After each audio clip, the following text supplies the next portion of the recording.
There's a formal version of this talk in your book, unfortunately without the charts, and later today there will be the formal version with the charts posted at the Golden Sextant website. So this morning, and to help Chris with his schedule, I'm just going to hit the high points.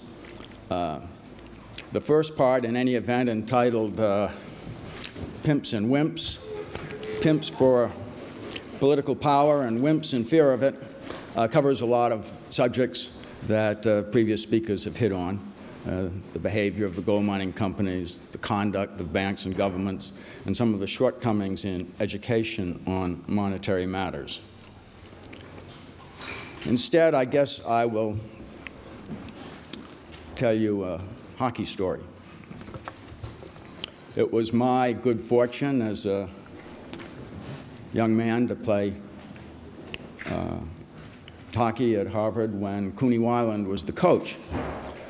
Cooney, as some of you may know, was a star in the National Hockey League in the 1920s, and at that time he had coached the Bruins to their last Stanley Cup. As you might expect, Cooney had a whole lot of stories about his career in the NHL, and one of his favorites was about a young star player for the opposing team who managed to get a break and grab the puck behind the Bruins' defense and skate in alone on the goalie. But as he was heading over the Bruins' blue line alone, instead of going in and trying to deke the goalie, he just fired the puck. And they asked him after the game, well, you know, why did you do this? Why didn't you go in? And he said, well, he said, I thought I heard Eddie Shore coming down behind me. And my thought is that the bullies in the gold market, the banks and the central banks, they need another big player, someone who's got the kind of money that can really compete with them. Adam Hamilton prepared some charts for me for this conference, and if I could have the first two, Dave. This is a chart of nominal prices of oil and gold. And as you can see, over the long run, they pretty much trend together. The next chart, Dave, is the same thing in real prices. These are actually updates of charts Adam has used before. And what you can derive from this, of course, is a gold-oil ratio. Next chart, Dave. Which you can see is at extremes today. That is to say, this is basically probably less than 7.7 now, 7.7 barrels of oil to 1 ounce of gold. And we are at, I think, the third standard deviation. Can't see over there. In any event, the gold-oil ratio, for those who believe in the principle of reversion to the mean, is a useful investment tool. It doesn't help much for trading on a daily basis, but over the long haul, for long-term investors, for people with some patience and some significant funds, it's an appropriate way to invest. And if you think about it, there's probably nobody more suited to use this principle than the oil companies themselves. Dave, if we can go through the next chart and go to the one after that. And I've put up here market caps for the gold mining companies and the 8 largest international oils, just to give you a feel for the difference in size. As Ferdy Lips likes to say, gold is the king of money and oil is the king of commodities.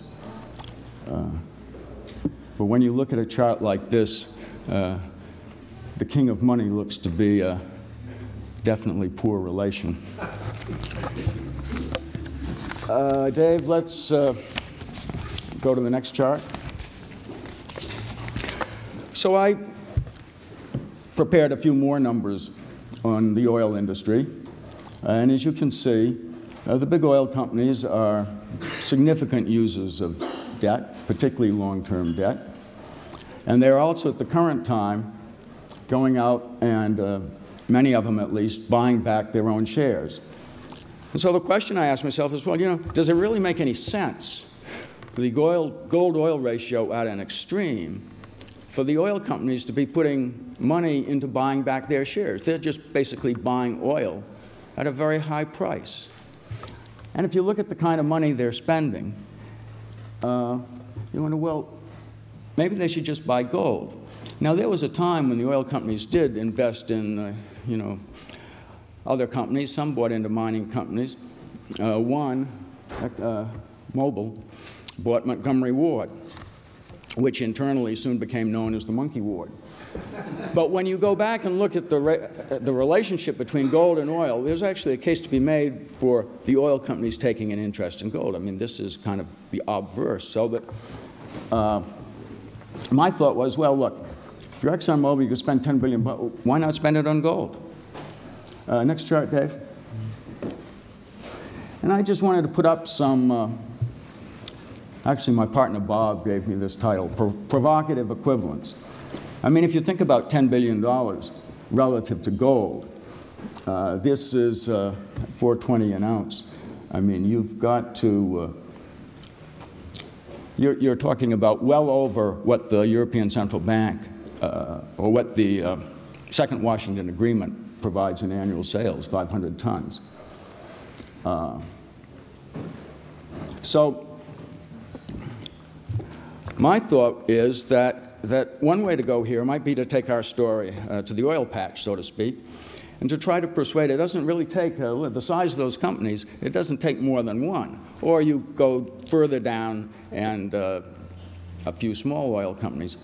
But to interest them in the notion of incorporating the gold-oil price rate, the gold-oil ratio, into their own financial planning and activities, giving rise to some questions besides whether it makes sense for them to buy their own shares when that ratio is an extreme, whether they should think about investing in bullion. I mean, this is something they could use to strengthen their balance sheets, much like the IMF, lower their interest rate structure, gives them the opportunity potentially to issue various kinds of gold-backed securities. I mean, there's a lot of creative things that could be done that way. Another possibility is actually to invest in the gold mining industry or to provide financing for it. You know, the gold mining industry has got to recognize at this point that the banks, the bullion banks, are really not their friends at all. And at some point, gold prices go up, there'll be more exploration, there'll be more projects, there will be a need for financing. And this is a way to do it on the outside. Now, Chris, how are we doing here?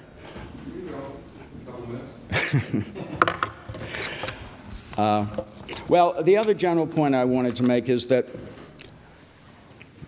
as Verdi Lips pointed out in his talk to the Gulf Research Council, you know, there's a question in terms of whether the oil companies, the oil-rich nations, are getting good value for their oil at this point when they're purchasing it in dollars.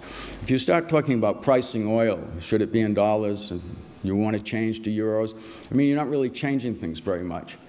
And yeah, maybe we could all dream about pricing it in gold ounces, but you don't really have to do that. It's just a question of what the oil companies are going to do with their excess cash. And they can get to the same point, but a little less directly by investing in gold, one way or another. And if they do that, bear in mind that like the gold mining industry, it's an international industry. Oil's where you find it, just like gold's where you find it. You've got to get along with everybody. And so my thought is that from a political point of view, putting a little distance between the oil companies and the dollar by this sort of investing in the future could put them in a little better position to deal with a dollar crisis and with some of the difficulties that will entail. So Chris has been very patient, and I will subside so we can go to questions and the adventures for this afternoon. As I say, you can read the whole thing in a great deal more detail in your book or hopefully at the website. Thank you very much.